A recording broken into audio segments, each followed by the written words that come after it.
Hello guys, this is Akshay Tripathi. Welcome to my YouTube channel Classify.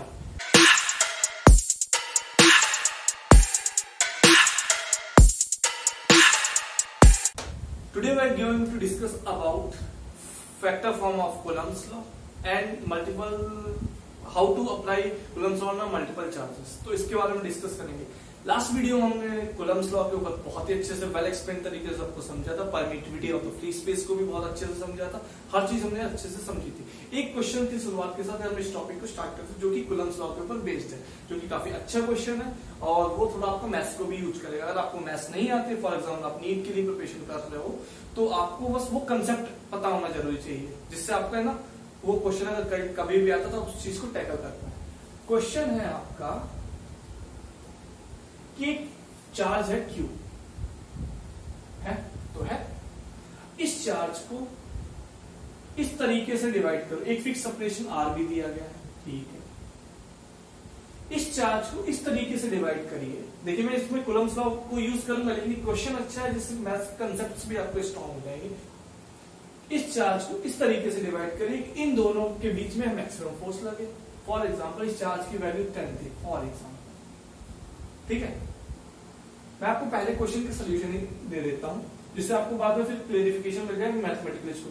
For example 10 coulomb थी value. 10 coulomb को ऐसे दो टुकड़ों में तोड़ दो जिससे इनके बीच फोर्स मैक्सिमम, डायरेक्शन मैटर नहीं कर रही. मैंने तोड़ा मैंने 1 और 9 में, इनके बीच में फोर्स देखना कि 1 × 9 अपॉन R. ये तो फिक्स ही रहने वाला है हमेशा R स्क्वायर, तो हमेशा इसके ऊपर प्रोपोर्शनल, तो हम लोग फोर्स को बोल सकते directly proportional to Q1 × Q2, क्योंकि Coulomb's लॉ ही है बेसिक. इस चीज को 1 × 9 करेंगे तो 9 के आसपास में उसमें प्रोपोर्शनल में जाएगा. 2 × 8 कर दे 16 हो जाएगा. 3 × 7 कर दे 21 हो जाएगा. देखो बढ़ता चला जा रहा है. 4 × इसको हटा के 6 कर दे तो 24 हो जा रहा है. 5 × 5 कर दे 5 कर दे तो 25 हो जा रहा है. फिर से 6 4 कर दे तो सेम चीज हो जाएगी, रिवर्स. बस रिपीट, आपने इसको चार्ज दिया तो अपना इसको दे देना, तो फिर से 24 एंड सो ऑन गोइंग, ऐसे चलता चला जा रहा है आपका. तो इस चीज से आपने क्या कंक्लूड किया? इस चीज से आपने कंक्लूड किया कि जब ये चार्जेस की वैल्यू इक्वल एंड अपोजिट होगी, इक्वल एंड अपोजिट नहीं, चार्ज की वैल्यू इक्वल होगी, अपोजिट का तो यहाँ पे कोई सेंस ही नहीं बनना है, इक्वल होगी, तब आपके चार्ज फोर्सेस जो होगा वो मैक्सिमम लगने वाला है. फोर्स मैक्सिमम लगने. अब इसी चीज को हम लोग मैथमेटिकली समझ लेते हैं कि चार्ज Q था आपका, मान लो था. इस चार्ज के लिए फिक्स सेपरेशन, मैंने कहा कि मैंने इसको Q चार्ज दे दिया, तो इसके पास कितना जाएगा Q - Q, तो इनके बीच में फोर्सेस कितने लग रहा होगा? K Q - small q upon R square. ये आपका फोर्स लग रहा होगा. लेकिन अब एक कंसेप्ट है, कभी भी किसी चीज को मैक्सिमाइज करते हैं तो उसके डिफरेंशिएशन को 0 के इक्वल करते हैं. किसी के रिस्पेक्ट में करते हैं, ये मैक्सिमाइजेशन की कंडीशन है.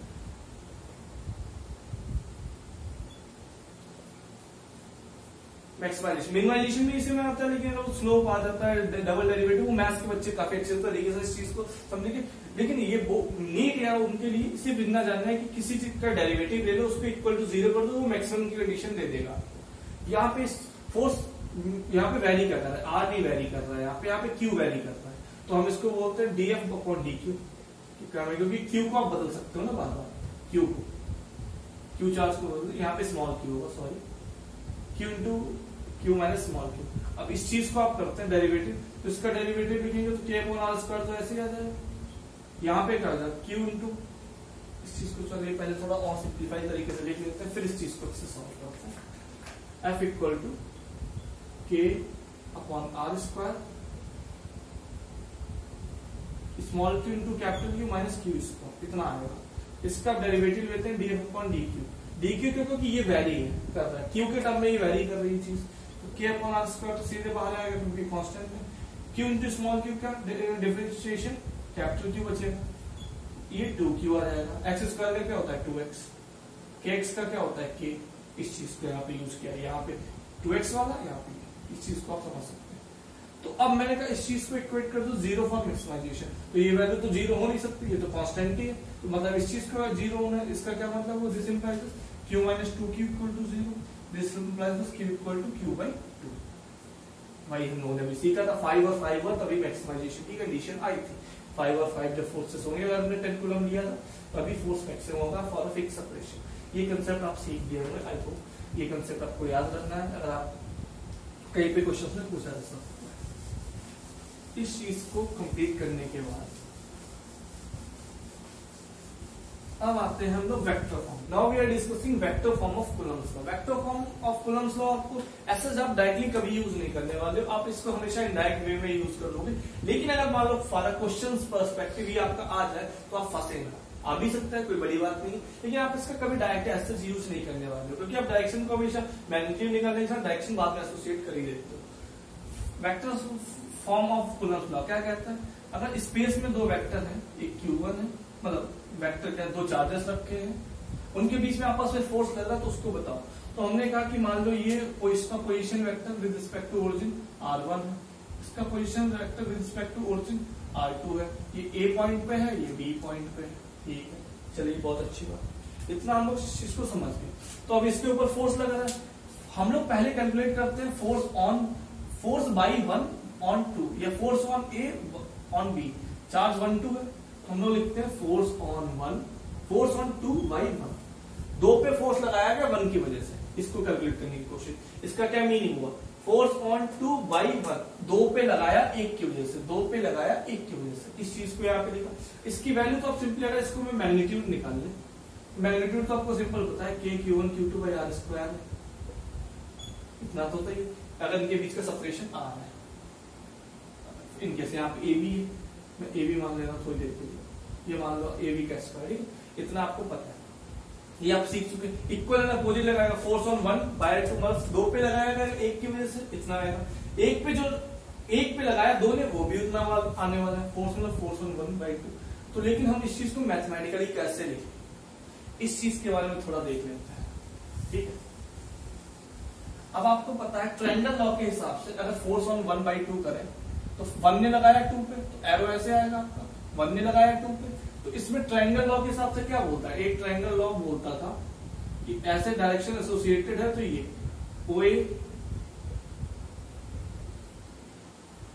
OA vector plus OB vector equal to plus AB vector equal to OB vector, वो इस चीज में आप एसोसिएट कर दो, OA vector plus AB vector equal to OB vector हो जाएगा। उस हिसाब से R1 vector plus AB vector equal to R2 vector, सही बात है। AB वेक्टर क्या आ गया आपका, निकाल लिया आपने R2 माइनस R1 वेक्टर, ये आपने वैल्यू निकाल ली। ये सब कोई बहुत ही बड़ी चीज नहीं है, सिर्फ ये डायरेक्शन एसोसिएट करवानी, लेकिन आप देखो वैल्यू तो आप निकाल ही ले रहे हो। आपने वैल्यू कितनी बोली, force on 2 by 1, force on 2 by 1 निकाल लिया, k q1 q2 divided by r square, इतना लिखे। R2 R क्या लिख सकते हो, इनके बीच का सेपरेशन क्या है, R2 माइनस R1 वेक्टर का होल स्क्वायर, मतलब मैग्नीट्यूड इसका भी इसका होल स्क्वायर, ये एक वैल्यू है। लेकिन अब इसके साथ ये डायरेक्शन भी एसोसिएटेड है ना, ये वेक्टर डायरेक्शन, तो डायरेक्शन आप क्या बता सकते हो, डायरेक्शन आप कैसे बता सकते हो, इस वेक्टर का यूनिट वेक्टर आपको मिल जाए, क्योंकि अगर इस वेक्टर को ही मल्टीप्लाई कर दिया तो वैल्यू को चेंज करवा देना, हमको सिर्फ डायरेक्शन जोड़नी है, तो ऐसी ही ना चीज को मल्टीप्लाई करवा दो जो इसकी सिर्फ वैल्यू को चेंज ना करे, लेकिन इसके साथ एक डायरेक्शन एसोसिएट करवा दे। तो इस अगर हम लोग AB वेक्टर ना लेने की वजह से AB का यूनिट वेक्टर ले रहे, AB का यूनिट वेक्टर क्या होगा, R2 minus R1 vector divided by R2 minus R1 का मैग्नीट्यूड, यही तो होगा, ये वेक्टर होगा, ये भी जो कि सिर्फ डायरेक्शन एसोसिएट करवा देगा, क्योंकि हमको पता है ये डायरेक्शन है, लेकिन ये डायरेक्शन यहाँ पे आपने दिखा दिया, आपको इसको मैथमेटिकली कैसे दिखा रहे हो, AB क्या बाउंड है, तो AB होगा R2 माइनस R1 वेक्टर, इस तरीके से। तो अगर यहाँ पे मैं AB कैप कर दूं,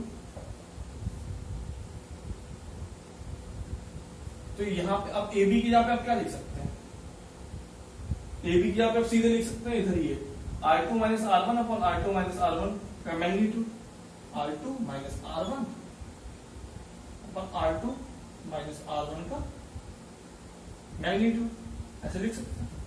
ये अगर आप इससे मल्टीप्लाई भी करवा दें तो F21 कितना आ जाएगा, के Q1 Q2 divided by R2 minus R1, magnitude का Q R2 माइनस R1। ये लिख सकते, ये लिखने का एक तरीका है बस, ये आपने इस तरीके से लिख दिया। स्क्वायर ही होता है लेकिन यहाँ पे क्यूब क्यों आ गया, इसको आपने मल्टीप्लाई कर दिया। एक्चुअली एक डायरेक्शन है, आपने कहा सेम है तो आपस में मल्टीप्लाई करा दो। इसकी वैल्यू सिर्फ 1 है वैल्यू, लेकिन इसकी डायरेक्शन ऐसे, आपको ये डायरेक्शन इसमें बता दी, तो ये आ गया F2 पर। अगर हम 1 2 भी निकालने इतनी ही वैल्यू, बस डायरेक्शन उल्टी हो जाए तो हम लोग इस चीज को कंक्लूड कर लेते हैं। चलिए हम 1 2 भी निकाल के देख लेते हैं, ये यहीं पे लिखा रखा है। अब इस ट्रायंगल लॉ को बस उल्टा कर देना, कैसे? Force on 1/2, force on 1/2, direction उल्टी कर दी, तो अब क्या आ जाएगा OB प्लस AB। अब ये कैसे आएगा, OB plus AB equal to OA vector हो जाएगा, एरो उल्टा हो गया ना, ये और ये, तो अभी ये आया। तो यहां से आप देखोगे कि OB vector R2 vector plus AB ये है, तो OA वेक्टर R1 वेक्टर था, AB क्या वेक्टर आ गया, R1 माइनस R2। थोड़ी देर पहले R2 माइनस R1 आया, अब R1 माइनस R2 आ गया। इतना आप समझ लें। अब इस फोर्स को कैलकुलेट कर लेते हैं। फोर्स ऑन 1/2 क्या होगा, मैग्नीट्यूड तो आपको सिंपल ही पता है कि आप दोनों का कूलम्स लॉ के हिसाब से निकाल दो, निकाल दिया आपने। अगर बीच का सेपरेशन R है जो कि AB ये, लेकिन इसके साथ एक डायरेक्शन भी एसोसिएटेड है, सिंपली आप डायरेक्शन मल्टीप्लाई करवा दोगे, तो डायरेक्शन मल्टीप्लाई जब करवाओगे, ये मैग्नीट्यूड है इसका, सर डायरेक्शन एसोसिएट जब करवाओगे Q1 Q2 by R square, R1 को आप R2 माइनस R1 का मैग्नीट्यूड भी लिख सकते हैं वेक्टर वाइज, ये चीज आपको पता होगी। यहाँ पे सिर्फ डायरेक्शन एसोसिएट करानी है, तो इसका कैप ले लो, जो कि आप आपको बता ही चुके थे। पहले R1 minus R2 minus R1 था, अब R1 minus R2 upon R1 minus R2 क्या मैग्नीट्यूड, ये ले सकते हैं। अब ये चीज आप यहाँ पे ले सकते हैं। अब ये R1 minus R2 divided by R1 minus R2 का मैग्नीट्यूड, इसको आपस में मल्टीप्लाई कर देंगे सिंपली, के Q1 Q2 divided by R2 minus R1 का होल क्यूब, क्योंकि यहां से स्क्वायर इंटू ये हो जाएगा तो मल्टीप्लाई R1 माइनस R2। आप देख पा रहे हैं इसमें और इसमें क्या फर्क है, इन दोनों में सिर्फ R2 minus R1 and R1 minus R2 का फर्क है। दिस इंप्लाइज व्हाट, आप देख सकते हैं R1 माइनस R2, यहाँ पे R2 minus R2, this implies what, F12 is equal to F21 minus times, minus क्या है, एक सिर्फ डायरेक्शन बता रहा है। ये क्या बताता है, फोर्सेस इक्वल एंड अपोजिट है, जो की बात हमको पता थी, लेकिन हमने उसको मैथमेटिकली प्रूव कर दिया, यही है vector form of Coulomb's law. F12 is equal to F21, जो इतना जो इधर लगा रहा है वही इस पे इधर लगा रहा है। मतलब इसको अगर आप ऐसे थोड़ा सा सही से मैं लिख दूं इस चीज को, तो जो इधर फोर्स लगा रहा है, force on 2/1 is same as force on 1/2, force on 1/2 is equal to force on 2/1, ये दोनों सेम है, इक्वल, बस डायरेक्शन अपोजिट है तो इसलिए नेगेटिव साइन है। ये वेक्टर फॉर्म है, इसको आपको ऐसा कभी यूज नहीं करना पड़ेगा कि क्यू यू, बस ये आपको समझने के लिए। आप यूज कैसे करते हो, हमेशा आप वैल्यू निकालते हो, उसके साथ डायरेक्शन एसोसिएट करने के लिए आप अलाउंग द लाइन ज्वाइनिंग जाते हो। चार्जेस अगर रिपेल अनलाइक चार्जेस है तो रिपेल करेंगे, अलाउंग द लाइन बाहर की ओर होगा, डायरेक्शन अलाउंग द लाइन बाहर की ओर होगा अगर लाइक चार्जेस है, अगर अनलाइक चार्जेस है तो अट्रैक्ट कर जाएंगे, ऐसे होगा। इस तरीके से आप डायरेक्शन निकाल सकते हो। आई जे कैप के फॉर्म में इस चीज को कर सकते हैं, क्योंकि वेक्टर फॉर्म ही है पूरी, ठीक है। ये चीज आपकी वेक्टर फॉर्म के लिए थी, इतना बस है, इसको सफिशिएंट है आपको वेक्टर फॉर्म के लिए जानने के लिए। इसमें कुछ भी घुमा नहीं सकता, क्योंकि आपको सिंपल सब कुछ पता है, बस इसको मैथमेटिकली अगर आपको लिखना आता है, बस वही बहुत जरूरी है, जो कि मैंने आपको बता दिया है। आई होप ये चीज आपको क्लियर हो गई होगी बिल्कुल।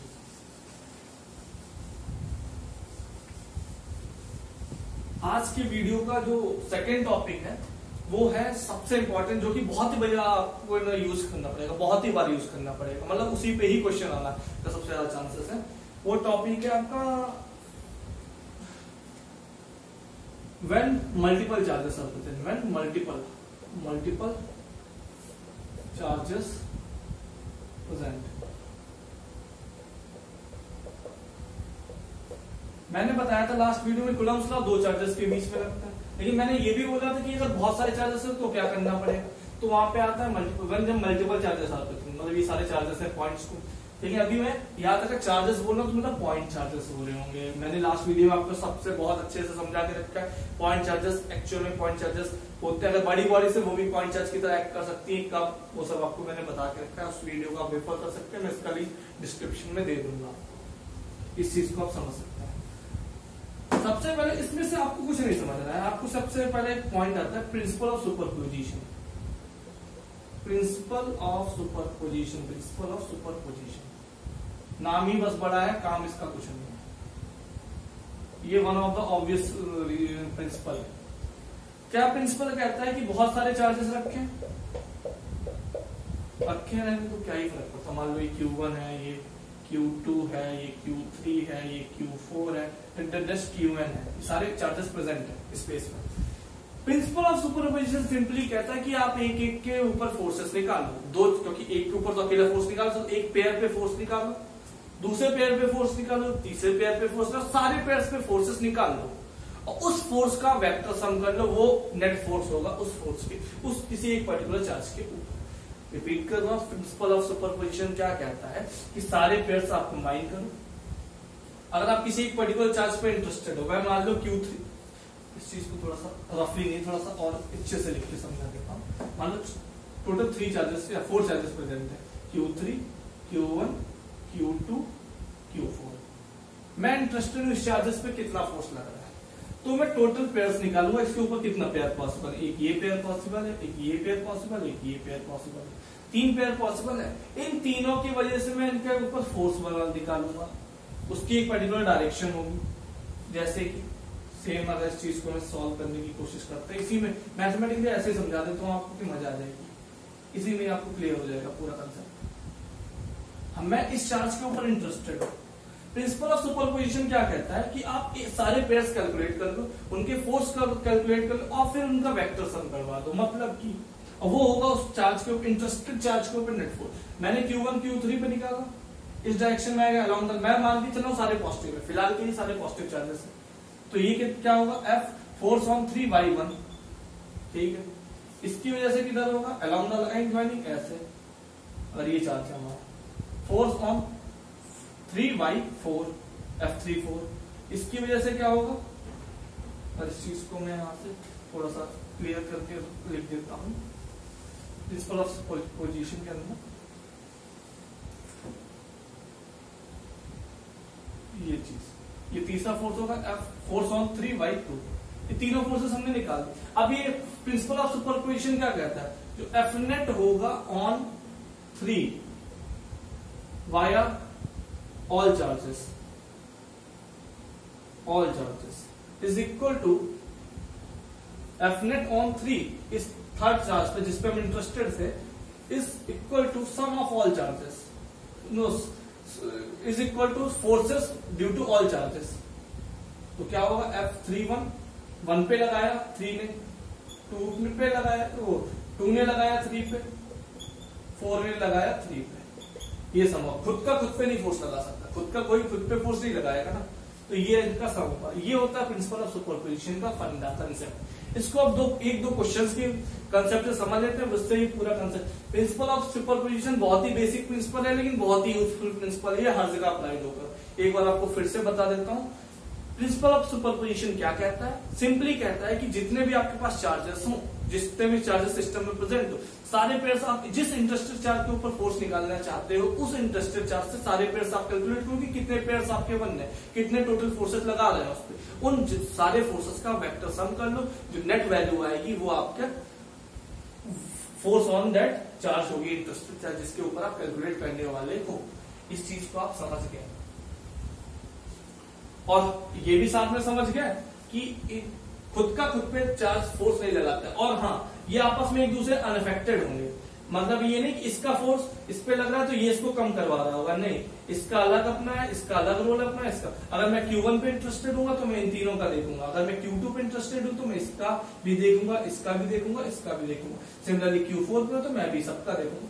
कोई चार्ज किसी के ऊपर फोर्स लगा रहा तो दूसरा उसको अफेक्ट नहीं कर रहा, दखलंदाजी नहीं कर रहा, यहाँ पे सबका सिस्टम अपना अपना कर रहा है। अगर आपस में फोर्स लग रहा है तो हम दोनों ही लगा रहे हैं, हम दोनों ही आपस में रिलेशनशिप में है, तो हम ही दोनों, तीसरा हमारे बीच में नहीं इंटरफेयर करेगा। सिमिलर चीज यहाँ पे हो रही है, लोग करने लगते हैं ना, वो नहीं हो रहा है यहाँ पे लोग बहुत ही सीधे साधे बंदे हैं, अपना अपना देखते हैं, वही प्रिंसिपल ऑफ सुपरपोजिशन बोल देता है, लेकिन जब सबको साथ में जोड़ देते हैं वही उसके ऊपर नेट हो जाता है। ठीक है, इस चीज को आप क्लियर कर सकते हैं। अब मैं इस चीज को एक क्वेश्चन के फॉर्म में बताऊंगा जो कि आपका आईआईटी में पूछा गया है। अब आईआईटी के नाम से आप सोचेंगे आईआईटी का क्वेश्चन बहुत ही डिफिकल्ट होगा, ऐसा कुछ नहीं होता। आईआईटी के क्वेश्चन बहुत इजी होते हैं, वो आपसे कंसेप्ट मांगते हैं, वो आपसे कंसेप्ट मांगते हैं। अगर आपको कंसेप्ट आता है तो आपको क्वेश्चन बनेगा, नहीं आता है तो जैसेगा ये होने वाला है। सिंपल क्वेश्चन है, क्वेश्चन मैं आपके लिए रीड कर देता हूं, मैंने देख के रखा है। A charge Q is placed at the center of line joining two equal and opposite charges Q। दो चार्जेस है Q, सेम चार्ज है, पॉजिटिव चार्जेस, उनके बीच में एक चार्ज रखा है Q, जो कि उनके सेंटर पे रखा है। अगर ये मान लो डिस्टेंस x है तो ये x/2 पे रखा हुआ है।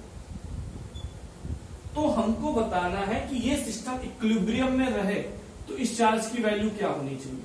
ऑप्शंस भी आपको देके रखे हैं, -q/2, -q/4, +q/4, +q/2, 4 option आपको दे दिए हैं। ये आपको क्वेश्चन दिया गया है। सिंपल क्या, इस सिस्टम को इक्विलिब्रियम में रहना है तो चार्जेस ये आपके हैं। क्यूब चार्ज की क्या वैल्यू होनी चाहिए, अगर वो सेंटर पे रखा हुआ है तो ये ऑप्शन है कि सिस्टम। सबसे पहले इक्विलिब्रियम का मतलब क्या होता है। इक्विलिब्रियम का मतलब होता है कि ऐसा सिस्टम जो कि अपने आप पोजीशन को चेंज ना करे। अगर एक बार उसको आप हिलाओ डुलाओ, जैसे हिलाओ डुलाओ, सबसे बहुत ही अच्छा एग्जांपल आपको देता हूं, बहुत ही प्यारा। एक बाउल है, इसके अंदर एक बॉल है पड़ी है, ऐसे घूम रही है, तो इसको आप छोड़ोगे तो वो ऐसे ऐसे जाएगी। ठीक है, मान लो वो बॉल आपकी यहाँ पे है, इस पोजीशन पे है।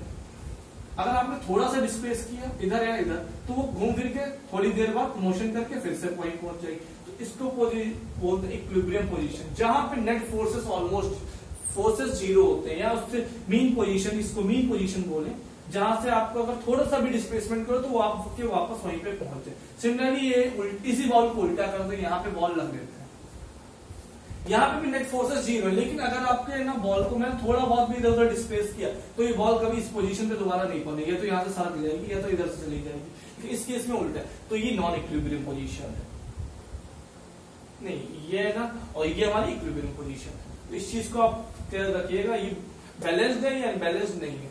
तो वही चीज है, यहाँ पे नेट फोर्स जीरो करना है आपको। इक्विलिब्रियम का मतलब यहाँ पे नेट फोर्स को जीरो करना है पूरे सिस्टम के ऊपर, नेट फोर्स पूरे सिस्टम के ऊपर। तो मैं किसी एक चार्ज के ऊपर इंटरेस्टेड हूं, मैं मान लो इस चार्ज को पकड़ लेता हूं, मैं कहता हूं अगर ये सिस्टम होता तो इसके ऊपर कौन कौन फोर्स लगाता, प्रिंसिपल ऑफ सुपरपोजिशन क्या करता। देखिए प्रिंसिपल ऑफ सुपरपोजिशन आप लगाओगे लेकिन आपको पता नहीं चलेगा एक तरीके से। इसके ऊपर इंटरेस्टेड 3 चार्जेस का सिस्टम, इसके ऊपर हम लोग इंटरेस्टेड है, तो इंटरेस्टेड के बाद कौन 2 पेयर बनेंगे, एक इसका पेयर एक इसका पेयर। तो इसके पेयर की वजह से फोर्स इस पे कितना लगेगा, और वो पहले तो आप ये बताओ कि ये अगर पॉजिटिव हो गया तो ये कभी सिस्टम इक्विलिब्रियम हो सकता है, नहीं हो सकता। क्यों, क्योंकि ये हमेशा इसको रिपेल करेगा, इसको भी रिपेल करेगा, भगाएगा दूर दूर, तो कभी ये लोग सिस्टम इक्विलिब्रियम नहीं हो सकता। अगर ये मान लो नेगेटिव हो गया तो ये इधर अट्रैक्ट करेगा, ये चाहेगा ये रिपेल, तो ये हो सकता है किसी टाइम पे बैलेंस हो जाए, तो ये बराबर हो सकता है, क्योंकि एक फोर्स इधर लग रहा है एक फोर्स इधर लग रहा है, तो आपस में कभी किस टाइम पे बैलेंस। लेकिन अगर दोनों फोर्स इस साइड में लग रहे हैं, दोनों फोर्स इस साइड में लग रहे हैं, तो कभी बैलेंस में सिस्टम हो ही नहीं सकता, इक्विलिब्रियम आएगा ही नहीं। तो इसलिए ये कंफर्म हो गया कि निगेटिव चार्ज है, तो ये 2 ऑप्शन तो डिस्कार्ड वैसे ही हो गए, निगेटिव चार्ज होने वाला है श्योर शॉट। ठीक है, अब मैं इसके ऊपर निकालता हूं वैल्यू, तो यहां से इतनी की वैल्यू अगर मैं कैलकुलेट करते हैं सीधे फोर्स की, तो इनके बीच में ऐसे लगेगा फोर्स, क्योंकि ये निगेटिव चार्ज है, इतना आपने प्रूफ कर दिया। क्यों, क्योंकि सिस्टम इक्विलिब्रियम में तभी हो सकता है। अब निगेटिव है तो इन दोनों का आपस में फोर्स कितना लगने वाला, क्यू स्मॉल क्यू, डिस्टेंस इनके बीच में कितनी x/2 का होल स्क्वायर। ये मैग्नीट्यूड, डायरेक्शन तो हमने पहले बता दी यहाँ से, इसलिए मैंने बोला था वेक्टर फॉर्म का यूज नहीं पड़ेगा, डायरेक्टली वेव इनडायरेक्ट वे में वेक्टर फॉर्म यूज हो रही है, क्योंकि आपने डायरेक्शन ऐसे बताया इसकी वजह से, और इस ये क्यू पे माइनस क्यू की वजह से ये डायरेक्शन है, लेकिन सिमिलरली कैपिटल क्यू की वजह से इस डायरेक्शन में। इस चीज को अब ये कैपिटल क्यू का फोर्स निकालो, Q into Q divided by X square, क्योंकि एक्स डिस्टेंस पे सेपरेशन है। ये दोनों आपस में बराबर होंगे, जब ये दोनों फोर्सेस आपस में बराबर हो तब ये सिस्टम इक्विलिब्रियम में हो सकता है। ठीक है, देखा तो ये कैंसिल हो गया, ये कैंसिल हो गया, देखा तो नीचे Q Q upon 1/4 equal to capital Q आया, तो Q इक्वल टू वैल्यू आ गई Q/4। ये वैल्यू आई है, लेकिन साइन को भी आपको साथ में एसोसिएट करना है। वो मैंने पहले दो डिस्कार्ड कर दिए, जल्दीबाजी में ये नहीं कि Q/4 ही मार के नहीं, डायरेक्शन भी है ना हमको लेनी है क्योंकि सिस्टम इक्विलिब्रियम में। तो आंसर कौन सा आ गया आपका -Q/4। अब ये बैलेंस है तो क्या ये बैलेंस है? हाँ ये बैलेंस होगा, क्यों? इसके ऊपर इधर से जो फोर्स इधर ये इसको इधर अट्रैक्ट करेगा क्योंकि नेगेटिव चार्ज है, ये पॉजिटिव है तो इधर अट्रैक्ट, ये भी इसको अट्रैक्ट करेगा, तब भी इक्वल एंड अपोजिट फोर्स होंगे। अगर आप इसके ऊपर देख लो, ये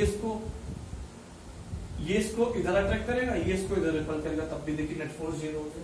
तो इस टाइप से ये क्वेश्चन है, बहुत ही सिंपल क्वेश्चन है लेकिन बहुत ही अच्छा क्वेश्चन है। कंसेप्ट आपको बिल्ड करेगा कि चार्जेस पॉजिटिव लो नेगेटिव लो, इक्विलिब्रियम का कंसेप्ट, फोर्सेस को बैलेंस करना है, ये सब इसके बारे में बात हो गई। एक क्वेश्चन और छोटा सा है जो कि वो भी आईआईटी में ही पूछा गया है, वो भी आईआईटी में ही क्वेश्चन पूछा गया। मैं क्वेश्चन ऐसे ही डिस्कस करूंगा जो आईआईटी लेवल पे ही हो, क्योंकि वो आपके कंसेप्ट्स को बिल्डअप कराए। क्वेश्चंस कराने का मतलब ये है क्वालिटी क्वेश्चंस कराओ जो आपके कंसेप्ट्स को बूस्टअप करते हैं। एक क्वेश्चन है वो भी मैं आपके लिए रीड कर देता हूं। एक सिस्टम है और एक हेक्सागन है, उसके हर वर्टेक्स पे चार्जेस रखे हैं और ये मैं इसी के हिसाब से ले लेता हूँ PQRST U,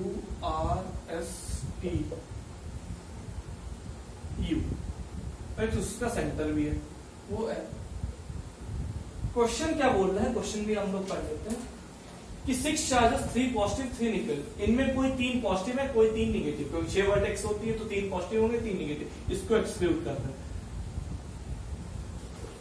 of equal magnitude, सारे इक्वल मैग्नीट्यूड के होंगे, 3 पॉजिटिव होंगे 3 निगेटिव होंगे, इक्वल एंड अपोजिट मैग्नीट्यूड के होंगे। और place that the vertices of a regular hexagon such that the electric field at O, इस पॉइंट में इलेक्ट्रिक फील्ड होगी इन चार्जेस की वजह से, is double the electric field when only one charge is placed at of same magnitude at a distance at the vertices R। मतलब कि आपके पास ये 3 पॉजिटिव चार्ज है 3 निगेटिव चार्ज है, सबका मैग्नीट्यूड बराबर है, कैसे भी प्लेस हो सकते हैं। उसका जो मैग्नीट्यूड उसकी इन सबकी वजह से यहाँ पे कुछ फील्ड इस पॉइंट पे कुछ फोर्स लग रहा होगा, उस फोर्स की वैल्यू 2 टाइम्स होगी अगर सब पूरा सिस्टम को हटा दे, सिर्फ एक चार्ज को यहाँ पे रख दे उसकी वजह से। ठीक है, ये क्वेश्चन है, तो आपको सिस्टम को निकालना है। आप पहले आप सोचो कि अगर मैंने यहाँ पे पॉजिटिव चार्ज रख दिया, यहाँ भी पॉजिटिव चार्ज रख दिया, तो ये जितनी डिस्टेंस सारी फिक्स होती है, हेक्सागन की सारी डिस्टेंसेस बराबर होती है, ये सारी डिस्टेंसेस x x x सब बराबर होती है। ठीक है, अगर x मैंने लेके चलता हूं, अगर इसको मैंने यहाँ पे रख दिया तो इसकी वजह से फोर्स ऐसे लगेगा, मैं सारे पॉजिटिव चार्ज मान रहा हूँ इस पॉइंट पे। इस चार्ज की अगर यहाँ पे फोर्स हमको निकल रहा है तो हम यहाँ पे वैल्यू मान लें, तो मैंने मान लिया 1 कूलम, जिससे कोई फर्क नहीं पड़ेगा। मैंने कहा यहाँ पे 1 कूलम का चार्ज रखा है, तो इसकी वजह से इधर लगेगा, उतना ही इसकी वजह से इधर लगेगा, क्योंकि मैग्नीट्यूड सेम होगा, डायरेक्शन अपोजिट होगी, वैल्यू सेम आई, तो ये दोनों कट जाएंगे आपस में। अगर यहाँ पे मैं बोल दूं पॉजिटिव है, यहाँ पे भी निगेटिव है, यहाँ पॉजिटिव है यहाँ नहीं आएगा। इस चीज को थोड़ा सा और क्लियर कर देते हैं, इससे आपको गंदगी ना लगे इसमें।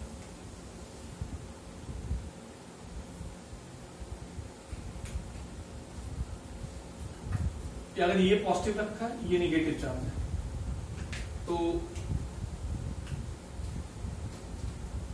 इस सेंटर पॉइंट पे इन दोनों की वजह से, इस सिस्टम की वजह से इधर फोर्स लगने वाला है और इसकी वजह से, और इसकी वजह से तो ये कैंसिल आउट नहीं होने वाला है। सिमिलरली ये पॉजिटिव है तो इसकी वजह से इधर लगेगा, इसका निगेटिव का भी इधर लगेगा, तो इनकी कुछ वैल्यू आएगी वो इस डायरेक्शन में आ जाएगी। ठीक है, ये एक पॉसिबल केस है। एक पॉसिबल केस क्या है कि तीनों ये केसेस मैं आपको बता रहा हूं